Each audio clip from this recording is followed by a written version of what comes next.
Mark 8. In those days, the multitude being very great, and having nothing to eat, Jesus called his disciples unto him, and saith unto them, I have compassion on the multitude, because they have now been with me 3 days, and have nothing to eat.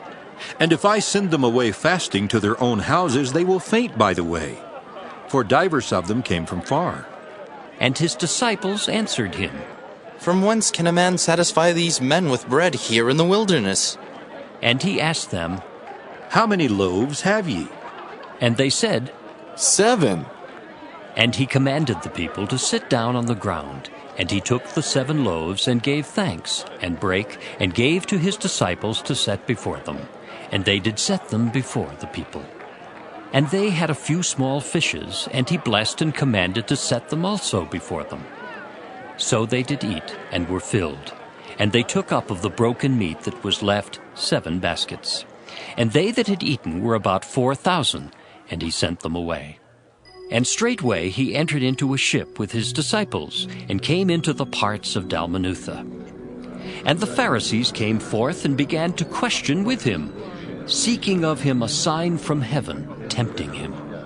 And he sighed deeply in his spirit, and saith, Why doth this generation seek after a sign? Verily I say unto you, there shall no sign be given unto this generation. And he left them, and entering into the ship again, departed to the other side. Now the disciples had forgotten to take bread, neither had they in the ship with them more than 1 loaf. And he charged them, saying, Take heed, beware of the leaven of the Pharisees, and of the leaven of Herod. And they reasoned among themselves, saying, It is because we have no bread. And when Jesus knew it, he saith unto them, Why reason ye because ye have no bread? Perceive ye not yet, neither understand? Have ye your heart yet hardened? Having eyes, see ye not? And having ears, hear ye not? And do ye not remember? When I brake the 5 loaves among 5,000, how many baskets full of fragments took ye up? They say unto him, 12. And when the 7 among 4,000, how many baskets full of fragments took ye up? And they said, 7. And he said unto them, How is it that ye do not understand? And he cometh to Bethsaida, and they bring a blind man unto him, and besought him to touch him. And he took the blind man by the hand, and led him out of the town. And when he had spit on his eyes, and put his hands upon him, he asked him if he saw aught. And he looked up and said, I see men as trees, walking. After that he put his hands again upon his eyes, and made him look up. And he was restored, and saw every man clearly. And he sent him away to his house, saying, Neither go into the town, nor tell it to any in the town. And Jesus went out, and his disciples, into the towns of Caesarea Philippi. And by the way he asked his disciples, saying unto them, Whom do men say that I am?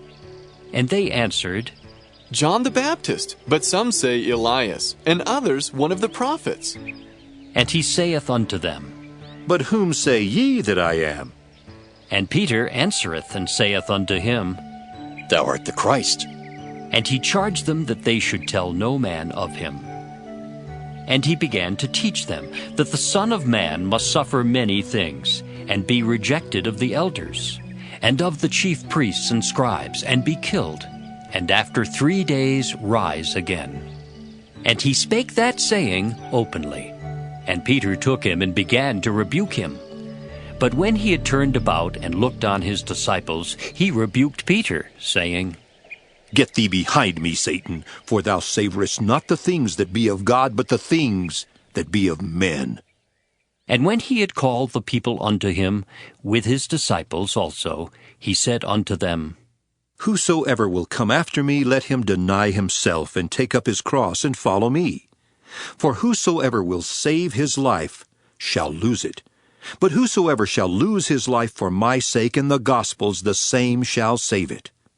For what shall it profit a man if he shall gain the whole world and lose his own soul? Or what shall a man give in exchange for his soul? Whosoever therefore shall be ashamed of me and of my words in this adulterous and sinful generation, of him also shall the Son of Man be ashamed, when he cometh in the glory of his Father with the holy angels.